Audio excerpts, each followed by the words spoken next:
My name is Inga Somdyala. I have been doing this pretty much my whole life. I make material and spatially sensitive work.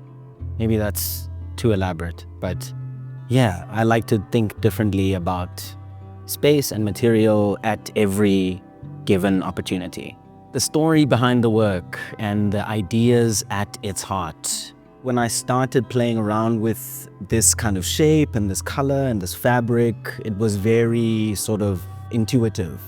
I had some space at the 𝙈𝙖𝙣𝙮 Center for Sculpture. I had been working on a bunch of other things during my residency at the time and found some beautiful red fabric and started thinking about its sort of history and meaning to me. But essentially, it allowed me to sort of play with fabric in a new way and do sculptural things within space. So I think that's really what's at the heart of the work, is this kind of play and thinking about space, how I start an idea from seed to sort of completion, that I kind of start at personal experience, and that's an important part of my practice and approach in general. That, often I will start at personal experience, at sort of encounters, and so that will lead me down certain sort of themes and research interests. And yeah, thinking about the personal and how that connects with the collective and the historical becomes an important part of how those experiences come to speak to a broader South African experience. Historically, there is a really grand and complex and intricate sort of narrative of South Africa's history. And I think South Africa's sort of art worlds and visual art culture right now is at an interesting material place. I think my work is kind of, trying to push and sort of go at some new and interesting things by thinking about what material can do and what it can say by itself, and what we can do with that sort of in space, and how those meanings can be made malleable and sort of recontextualized and problematized. But I think the historical links are what are the more prominent sort of connections in terms of how my work is fitting into the overall themes of the exhibitions. One of my greatest inspirations in the last few years has been my experience of living in Cape Town. And I think Cape Town is a really interesting city in that, South Africa's difficult and long history becomes somewhat unavoidable. That history is quite, dense and tangible in a space like Cape Town as the mother city. So I think that space of being on the West Coast and thinking about those sort of early colonial contact moments and thinking about cultural exchange on South Africa's West Coast has been sort of a catalyst for thinking about South Africa's colonial history. And yeah, I think that becomes really important in thinking about, contemporary issues around land and identity and where we are in terms of dealing with or living with our difficult past.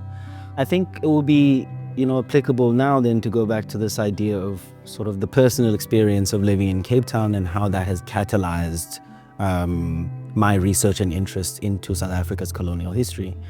I think, I think that becomes the seed, right? Is living in the city and encountering these difficult histories and trying to sort of deal with them for myself at a personal level, try to understand what they mean for me, try to understand my own sort of historical trajectory and positioning in the contemporary moment.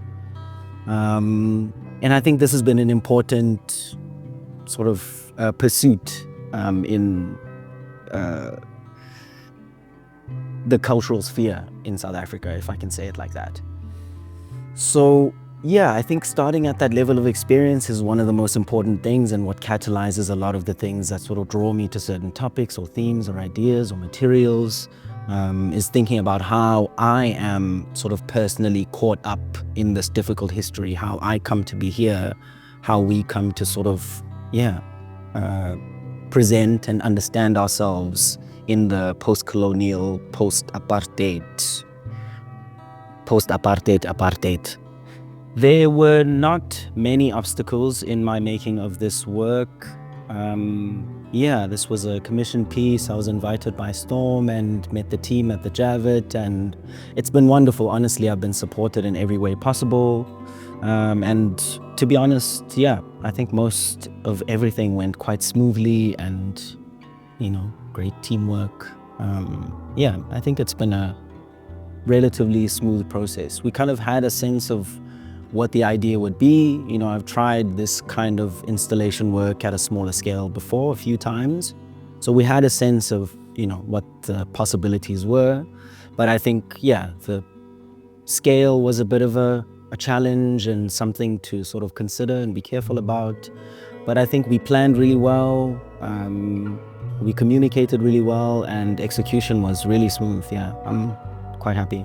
I think for me, one of the more important takeaways for this particular installation is a sensory sort of experience. And I'm sure, right, like anyone who has visited the 𝙈𝙖𝙣 before, potentially they can walk into the space and look at it a little differently, because of how the fabric sort of catches light, because of how it moves. I've been watching the doors open and close and people kind of walk amongst the spaces from ground floor coming up. And there's this very sort of subtle sway of the fabric, and these are the kinds of sensory things that really excite me, that feel like they sort of move the space and are charged with the energy of people moving through it. So I think for me, it's really a sensory thing of just, making us look at the same space anew and have a exciting experience, a new experience of a familiar space. Because the exhibition covers such a broad period of South African art practice, I think the connections are almost infinite, really exciting. Often, I'm kind of discovering things just walking through the space over and over, having been here throughout the installation period. But mainly, what I've been excited about today actually was kind of coming in through the front and seeing the sale and seeing this work down here on the right-hand side of 𝙈𝙖𝙣𝙮, coming upstairs and seeing this particular lithograph placed next to the sale here by Hilary Graham, this beautiful lithograph on the sinking of the SS Mendi. And that's such an important sort of historical story, something that I feel like is goes back to South Africa's seafaring and colonial histories in a really subtle way, and kind of brings in the complexity of the myriad of stories and sort of historical perspectives. 𝙈𝙖𝙣𝙮's work, to go back to that, 𝙈𝙖𝙣𝙮's work is titled Mozambican Floods, and makes reference to the floods in Mozambique in 2002. And this kind of theme of water then starts to connect these three pieces, right? Coming from ground floor, coming up here to second. And I think, these are the kinds of connections for me that are quite exciting and will reward anyone who will spend time with the works here. What I hope my work can bring to the broader conversation within the exhibition are, I think, the very complex material culture in South Africa. So you look at a lot of the works, and I think there's some amazing, painted works, some amazing photography, and, all capturing these particular historical moments. But I think now in the sort of contemporary moment, what I'm excited about, and what it seems like a lot of my contemporaries are excited about, is the power of material and what the material can do. So I think there is a sort of growing, maybe abstract expression, sculptural, something that likes to sort of, start at a very fundamental place with artwork. And I think there is a very sort of material practice in terms of contemporary art practice in South Africa right now. So I hope my work can sort of, we're looking at a lot of these historical works, and we're looking, quite far back in South Africa's history and what the sort of artistic moment demanded then. But I think now we're thinking a little differently. It's very kind of tactile and material based, and I think, maybe that's pointing forward, and I hope that my work can sort of be part of that that conversation. If my artistic practice could be thought about as an object, I would choose a rock. I would choose a rock because I think it's a beautiful, compressed piece of time. And I love old things. And I think also to access that rock, to be in dialogue with it, is to slow down and to listen really carefully. And I think that's one of the more important things for me in making work is time spent. Time spent making it, time spent with it, handling it, with it being viewed and engaged with.